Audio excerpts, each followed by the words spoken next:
Erica, so nice to have you. Thank Thanks you. for doing this. Yeah. Of course. Let's start. Tell me about growing up, where you grew up, and sort of like growing up in a pizza family. Yeah, absolutely. I was born into pizza.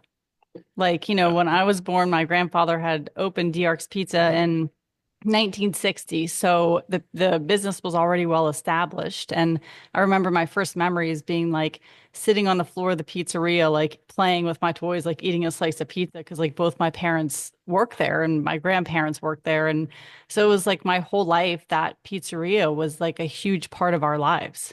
Yeah, yeah. And he was a former coal miner who just like was either out of a job or just looking for a change. Tell me more about sort of his pivot into the industry. Sure. So basically, my grandfather was an Italian immigrant. He came over from Abruzzo, Italy, Yeah. and super poor. He and his family immigrated. He was pulled out of school at 11 years old. Wow. He worked in the Berwyn White coal mines, and he had this dream of opening a pizzeria because he didn't want anyone in our family have to work in the coal mines. So he was like, working in the coal mines his whole life, saving his money, and worked in the coal mines till he was probably like 40. And then he had his money saved, and the coal mines thankfully closed down. He had gotten black lung. And then Oh. that's when he decided to kind of take his life savings and buy this 1905 building that was owned by Berwyn White and open this pizzeria. Yeah. And what town in PA again? I'm sorry. I know it's a smallish town. It's fine. So it's called Wimber, PA. Okay. Yeah. Yeah. And it's a very small town. I mean, at that time it was just a place where a lot of immigrants went to work because the coal mines were there and that's where they could find work. And you kind of had a split in the town where the East End was Italian. And then you had the West End that was like Slovakian and Polish and Irish. Yeah. Yeah. Yeah. So it's like yeah, a melting pot as they always call it in history and textbooks. Yeah. Tell me about so like what was your favorite type of pizza growing up? Did you know it was unusual? Did you just think like everybody's family had a pizzeria or did you start to realize like that was pretty unique? I mean, if I just was like, this is a part of our family. Like Yeah. we would go there Sundays and we would eat. And on Christmas Eve, we'd have 40 or 60 people for, the Italian Christmas Eve dinner. And that was just sort of our way of life. And so as I got older, yeah, I thought it was interesting because everyone in the town knew who we were. You knew our family because we had the business and had supported the business. And even now, I'll go there to film content or visit and I'll go into like one of the restaurants or the store and the people who own it or people that work there are almost immediately like, oh, you're, Emery D'Arcangelo's daughter. You're from DRX Pizza. And I'm sort of like, yeah, like how do you know that? But it's Right. a small town. So when you Yeah. come in, people know because the business has been there. Yeah, yeah, and it's a recognizable. Name too. Yeah. So yeah, tell us about the early stages of your career. Were you one of these people who was like hell bent to get out of the small town and sort of like go out into the world? That's the vibe I get. Yeah. I mean, well, to a degree, I was a very unruly teenager. Okay, And I yeah. really didn't have too many like goals and aspirations when I was a teenager, but Hmm. I really loved, like, I was always very creative and, I loved art. And so my dad said, we all had to go to college because my grandfather didn't go to college and my dad was the first one in the family who attended college. And so he was like, okay, you guys have to go to college. And at the time, I didn't want anything to do with college. I wanted to like paint pictures. So I went to school for graphic design and I ended up really loving the creative aspect of marketing. And then at that point, it was like, I went from like high school to college to like straight to like moving across the country and working a marketing job like in the middle of nowhere in Oklahoma. Whoa. Yeah. Okay. How Like a did you even total. come across that? So it was just like one of those things where, my dad had found it and was like, hey, this is an opportunity. And so I started to do that. And it was through like private healthcare. And I Okay. really liked that job. It caused me to really learn about marketing, 25 years ago when you had to code HTML websites by hand and you didn't have social media. And it was kind of like, okay, every day was like a learning experience. And then fast forward like 25 years later, just learning every facet of marketing because just working in that forever. Yeah, yeah. And you went on to start your own agency in like 2013, right? Yeah. Yeah. I started my agency in 2013. At the time, I was a single mom and I was like, Wow. I need to figure out a way to make sure that I'm there for my daughter because that was my first priority, but also be able to do marketing. And I started doing reputation management online for people. Hmm. And so Yeah. I started with, one client, two clients, and I think now we've had like 800 clients. Like it's been a long time. It's been a lot of work, and the agency grew, and but it was one of those things where I worked all the time, but I was able to go if my daughter had a school play or a spelling bee or, it was something like I could make parenting my first priority. Or if, she had to stay home, I was able to kind of make my schedule flexible because I own the company. Yeah, yeah, that is amazing. How many team members do you have like to date? So right now, I think we range about 32 to 40. Yeah, wow, that's a Yeah. serious agency. Yeah. And are you mostly in the healthcare space?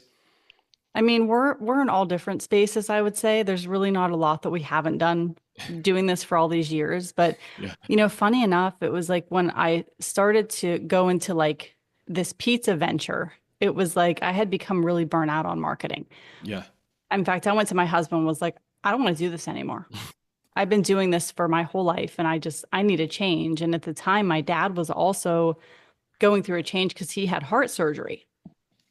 So yeah. for a year, we were like, I was like, we're moving back to PA to help my parents. Yeah, and so was that sort of when you had this renewed interest in like the history of the shop and just sort of like, how it all came to be? Yeah. So, I got home, my dad had just got out of surgery and he was not doing well. Mm, And I was worried. So I was like, you know what? He needs something to do here because he's like really just worried about how he's feeling. And, it's a very tough time for him right now. So I was like, hey, like, why don't we go into the shop and you can just work a few hours and I'll just do your marketing and I'll do it for free and it'll be great. And he was so grumpy and he was like, I don't believe in marketing. And I was like, okay, no prob. I was like, just get in the car, and let's just go hang out. And I watched him walk in there and it was like a renewed sense of purpose for him of like, how can I make this business better? And let's renovate the building and like restore it and get all these pictures on the wall. And he would tell me stories about the family. And I would talk to people in the shop. And it was just like, this is really cool that we have this pizza place that I just sort of like, you know what I mean? Like, yeah, you didn't take for kind of, granted as a kid. Yeah, yeah, yeah. totally. Hmm. Yeah. And I did take it for granted. And so then I was like, just like, you know what? I'm going to write this story of my grandfather because I really have a lot of respect for what he did. He came from nothing. He came over here with the clothes on his back. He worked a job that was like people died in those coal mines. It was like not like, my nice office where I have air conditioning. Yeah. And he really just pushed through and he just made it work to achieve this dream of opening this pizzeria really on his own back because he wanted to have something to give to his family. And that for me was like what we grew up with. It was the Italian way. Totally. And that's one of the things, I've been thinking about since I learned about you and a little bit about your story and as you've been talking now is like, I think there's this whole new generation of people getting into the pizza space post COVID where, they maybe had a very successful career and they're like, oh my gosh, I love baking. But like the OG force of people who brought it to the US were like, yeah, they're really humble from really humble backgrounds and they're immigrants and this was something that they could do in America, right? So it's sort of a story of your family, but one that's bigger and resonates with a large group of people, I'd imagine. Yeah, I mean, so many people, you see these pizzerias, they've been open for 170, 50, 40 years, and you see the success, but it's like there's this struggle and there's this other side of, Yeah. what did you go through to open this business? And so a lot of the story just went out from, my grandfather's own story of his struggle to all these different family-owned pizzerias and what they built because they're very unique places and the people are, I've noticed like just very generous, hardworking people. When did your dad take over the shop from your grandfather? My grandfather passed away, I think it was in 1999. So probably right around then. And he was still working as a high school superintendent. So he was balancing that, having 5 kids, putting 5 kids through college Oh my gosh. with running the shop. Yeah. Yeah. That's harrowing. Yeah. And even today, like, my dad has been retired for a really long time and he still runs the shop. Right now, he's doing a superintendent job. He does superintendent searches. Like, he's still working full time. He doesn't have to work. He's hardworking. Yeah, yeah, 100%. So it was around 2018 that you got involved with the marketing of the shop. Yeah, I'd say probably, yeah, 2017, 2018, something like that. What were the things that you started doing that maybe it hadn't been done before, and did they work? Yeah. So, I mean, really, all they had was sort of a Facebook like page they never had really done anything with at the time. Yeah, So, I built them a website. I put them on Google Maps. I took a ton of pictures. I put the pictures, I optimized them. I put those on Google Maps. We started getting reviews. I think we have like 500 or 600 reviews now, I noticed that. Yeah, which is like crazy. It's like so many. And then opened up the Instagram page, opened up the TikTok, recording just tons and tons of content. And it was funny because I was trying different things. I was like, okay, is it going to be pictures? Is it going to be reels of, stuff with the family? And then one day I was like, you know what? Just do some pizza cutting videos because they make like 100 pizzas a night. So easy peasy. I just stood back there, millions of videos. Started posting pizza cutting videos, went to bed one day, woke up the next day, they had 1 million views. I was like, okay.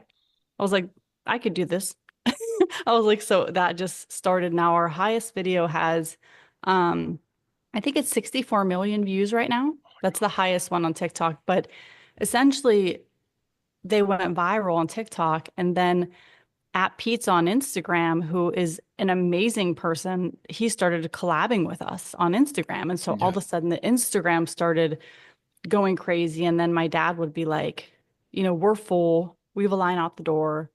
These people are coming in. They saw it on the TikTok. They saw this like, and every day was like, that for now has been years and years and years of that. It's so funny that you say that because there's a guy, Buratino's Brick Oven Pizza. I don't know if you've seen them on the gram or TikTok. I've interviewed that guy a couple different times, Emil Chiabieri, and he was from a marketing background. He bought a pizzeria and he wasn't doing much with it. And then he was like, all right, let's try this, And he was like, I noticed two things. They liked pepperoni pizza and they liked hearing the crunch of a pizza when it gets cut. And he just started just like basically spamming Instagram Yeah. with that content, and it worked. It worked. It's like it's so simple. People think they have to reinvent the wheel sometimes when I think like, no, just like do a lot of what works and don't worry about like repeating the content. Like nobody's like the repeating content police. For sure. And I mean, that for any pizzeria is like your content is what you're doing the whole time in there. Yeah, It's your food. right. Just keep recording it and share it. And then after people get to know you, tell them your story. Yeah. Yeah. And I think the story is another piece that I've heard people be really successful with. And is that something that's been, now that you have the following, that you sort of build that layer in? Do you think that that's like another, maybe like retention tool or loyalty tool or just brand awareness tool? Yeah, I mean, for sure. My dad had the story printed on the menus and he goes around and talks to people and they ask about the story. And so it's almost like, okay, you have that initial few seconds where you get somebody's attention, and that's the pizza cutting. So then they come in, and then that's when they see the pictures. And then that's when they talk to my dad and they read the story. And that's when they really start to resonate with you. And then that's when they return. But it's like, what's the hook to begin with?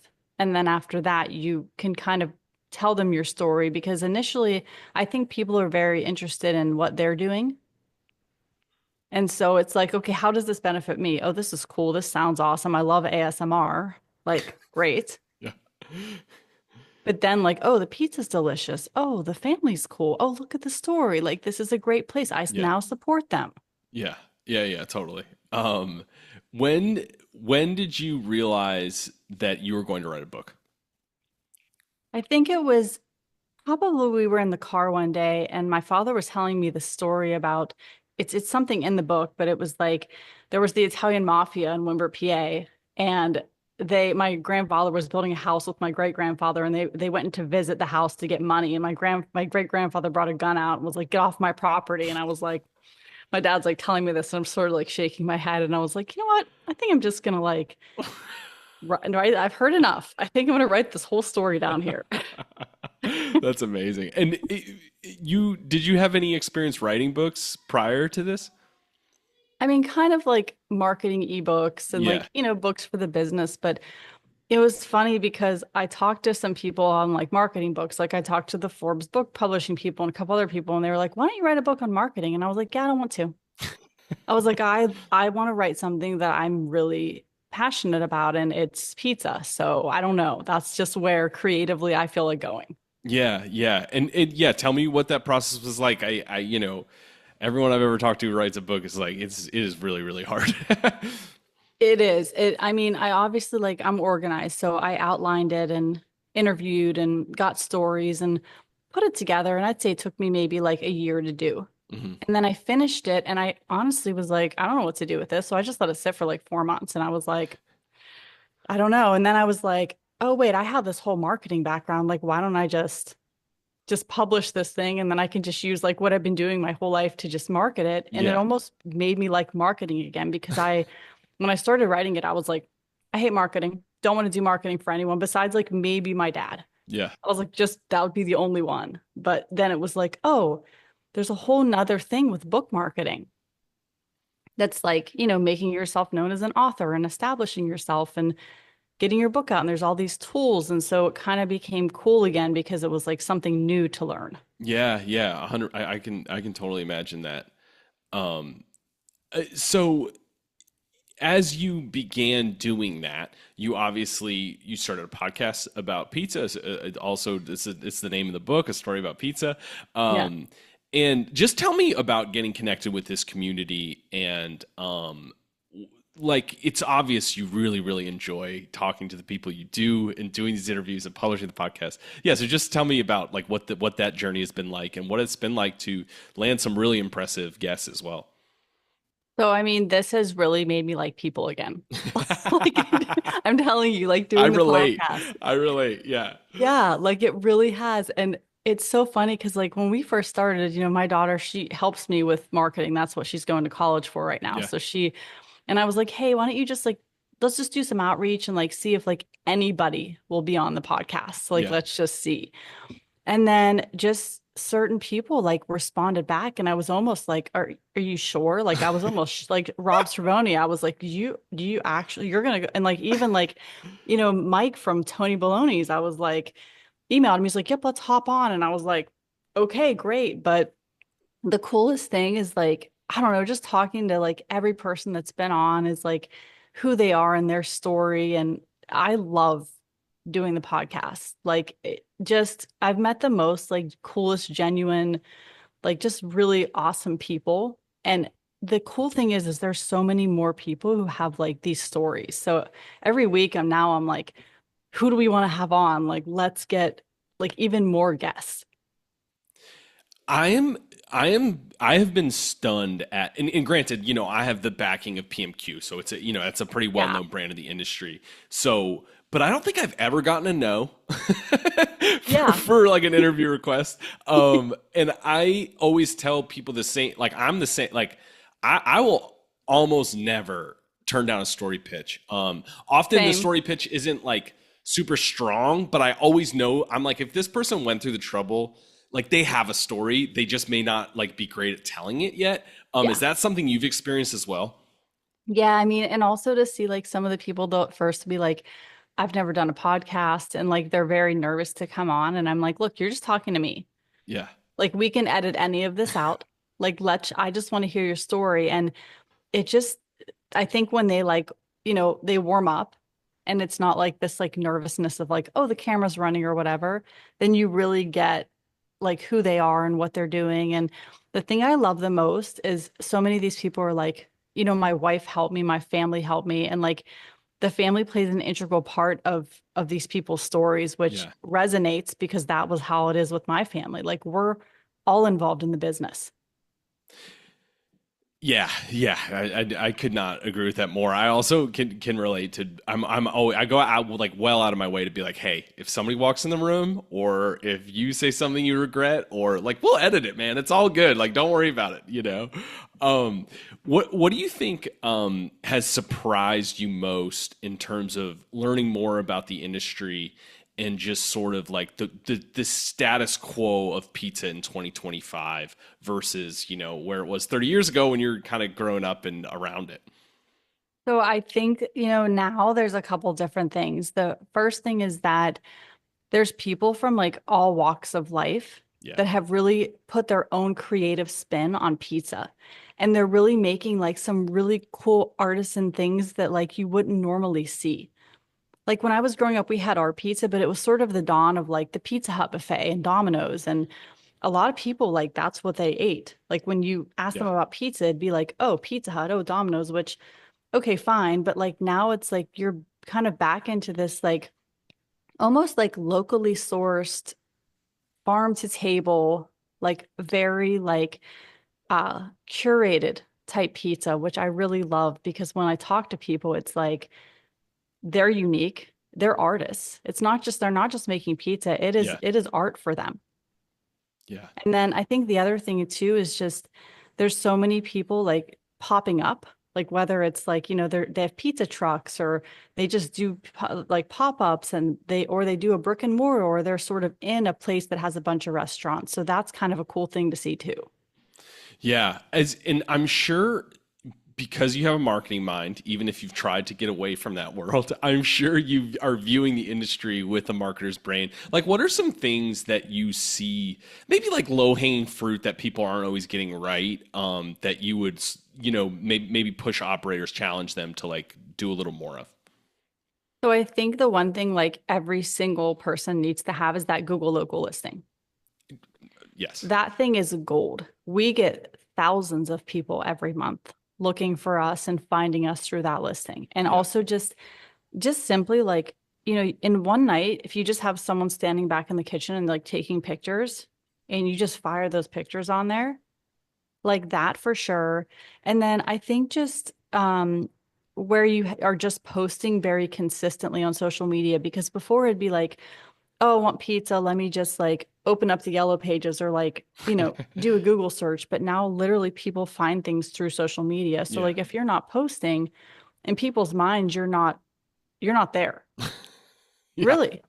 Yeah. Like when's the last time they posted? What are their hours? Are they even still open?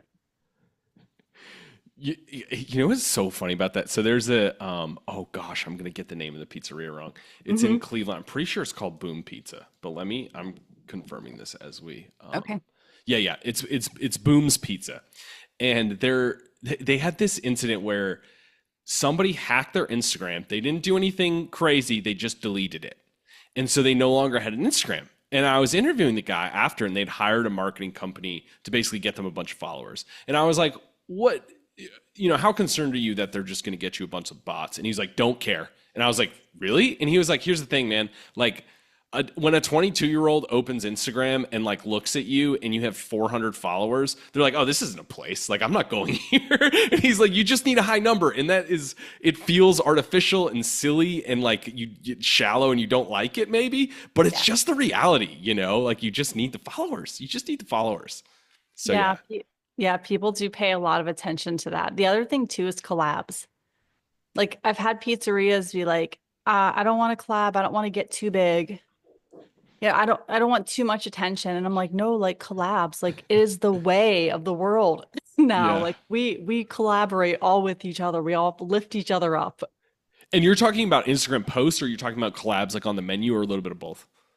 Instagram posts, Yeah. like doing collabs there is so big right now. And like, I had this food influencer from New York who accidentally sent me a collab. Like she meant to collab somebody else. And I just approved it because I was like, yeah, whatever, let's collab.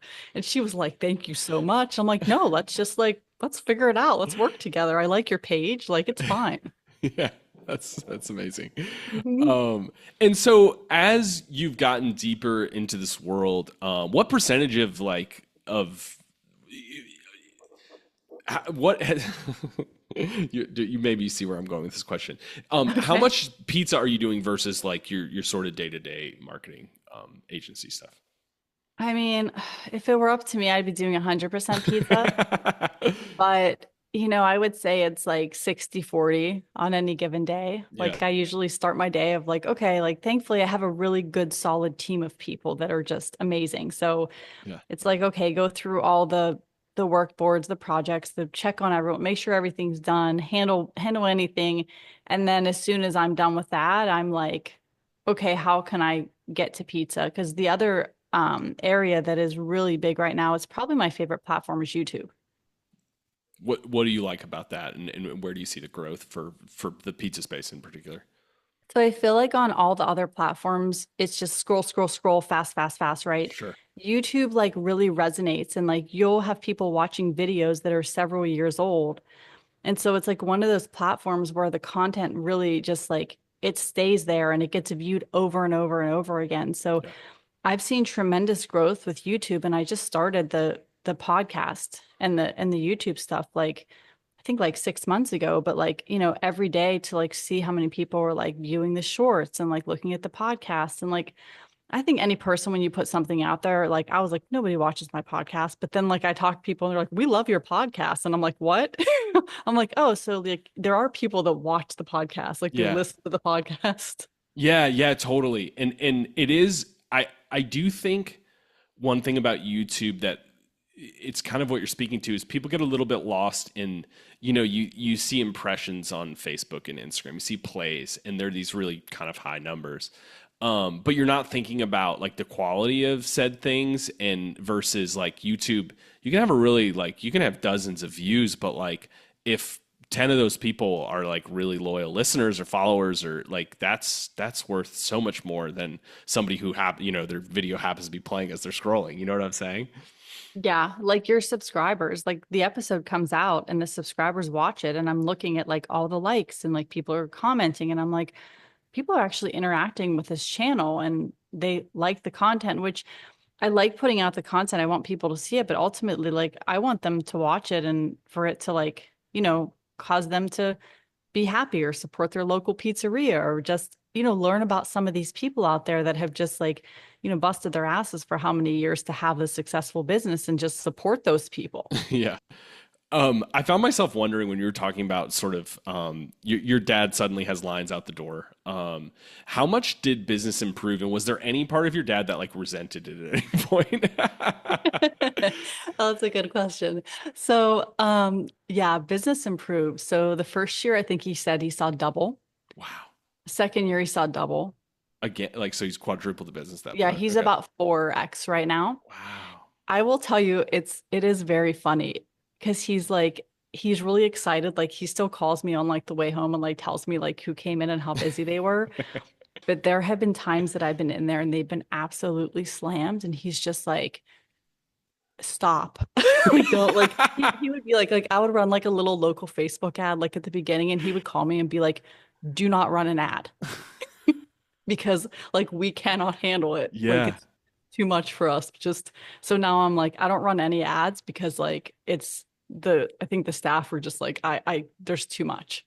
Wow, that's really interesting. Do you think the shop would ever expand to like open another location, or I mean, if it has, I'm sorry that I didn't know that. No, no, it hasn't. And I will tell you, I think if one of us kids wanted to do that, my dad would be like totally for it. Yeah. But, we're all in different parts of the country and kind of doing different things. And, my brother has, he's been doing kind of like pop-ups, like almost like catering. And he has like a wood-fired oven and he's actually amazing pizza maker. Really, really good. But, I don't know. I mean, maybe it will be in my future. We'll see. Like I've always thought about like pizzeria, but I'm like Italian market is where like my vibe is. Okay. Like I would love to do like pastas, and my mom has a jam company and like do the jams and like, maybe have some like takeout pizzas and stuff. But I love the Italian market vibe. I think it's like a really cool vibe. Yeah. Yeah. I like that a lot. What's it been like to get back connected? So you live in Tampa, Florida. Yeah. What's it been like to reconnect with your hometown in like a very different way? I mean, it's been really cool. Like, it's so weird because, I was just in there a few weeks ago. I went for like a week to like help my parents and I was filming content and, people were like bringing the books to me and like asking me to sign them. Like, I have like the story about pizza, then I have the children's book and the coloring book. And it was like, are you the author? And so that part's amazing because I'm like running into people and they like, they're interested in the story and the books. And I've just felt a lot of support from people. Like I've gotten a lot of texts and Facebook messages from just like friends and family members. Like I read the book or, like I think it's my grandmother, like one of her brothers is still alive. And so his daughter sent me a message and was like, he read the book and he loves it and it makes us miss your grandparents. And like Wow. that just makes me happy that people get to like read that. Yeah, yeah. I noticed you were at a 4.3 on Goodreads, so everybody should go read this book because it's obviously great. And Thanks. you've gotten some good reviews. How successful has the book been, and what do you view as success for the book? So I'm not at my goal.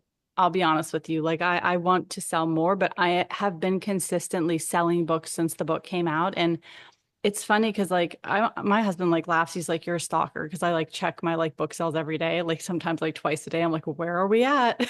But the coloring book and the children's book and the regular book are consistently selling. And I have another book out on the 24th, which is my dad's birthday. So it's a children's book. It's about pizza toppings. So we'll see. I have to do, a lot of marketing in the next week for that. But yeah, so far so good. I have another novel coming out and I have another children's book coming out around Christmas. Wow. Okay, so you're just churning them out, huh? And Yeah. Yeah, and I are have these self-published or are you with a publishing house?